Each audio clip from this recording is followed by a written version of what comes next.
Hi, my name is John Bird, and today I'll be talking about my Learn Something New project, lobster fishing.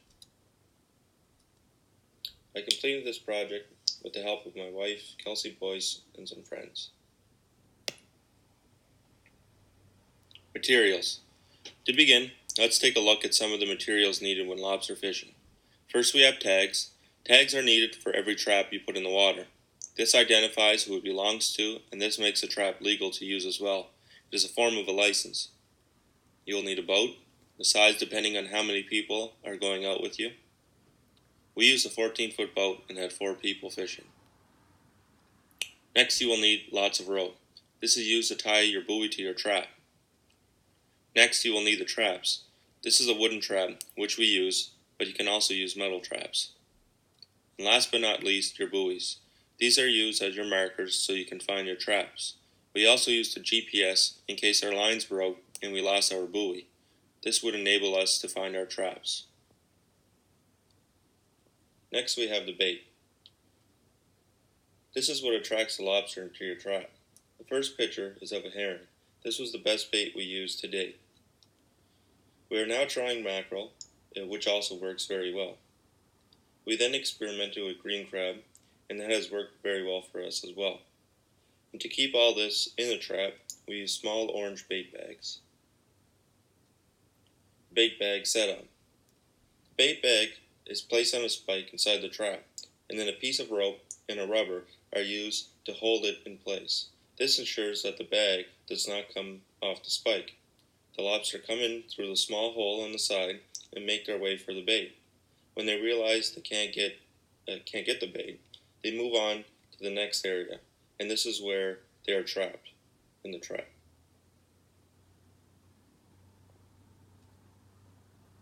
The right conditions. This is a term coined by one of our friends. We hit some rough water a few times, and we ended up losing some traps, and the only way we found them was to wait for the right conditions. This consisted of no wind and on a sunny day. This made it easy to see the bottom, and we located our missing traps. When things go wrong.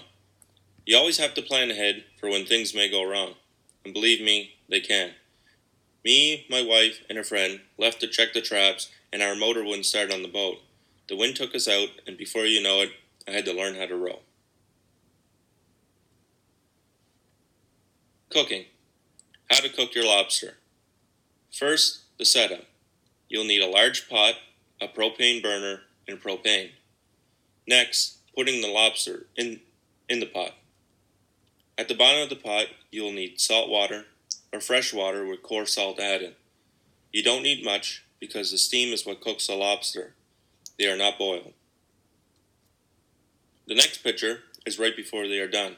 Once the pot starts to steam, you have about 30 minutes till they are finished. This is a picture of when they are ready to eat. Eating. A lobster has many parts, and you can eat pretty well all of them. First, you take the claws and the knuckles off.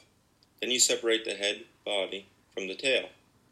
The tail meat is pushed out with a fork or a knife, and the knuckles and claws are broken open with a large knife, or crackers as we call them.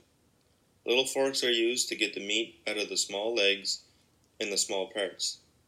Inside of a lobster, you can find a small red row of what is eggs. These are a delicacy and are only found in females. The leftovers. If you do not eat everything, that's okay.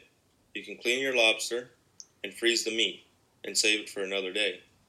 Many people will put it in the fridge overnight and make sandwiches the next day.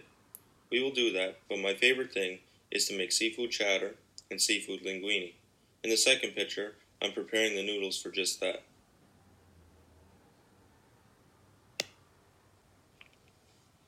Thank you to everyone who helped me during this project. My wife Kelsey in the first picture, who provided the tags that made this all possible. My grandfather for allowing me to use his boat. To my brothers for coming out and experiencing this with me. To Kevin for his continued wisdom on the water. You can't beat those right conditions. And to his daughter Kristen, who can spot a rope while the boat is flying by to find our lost traps on the bottom.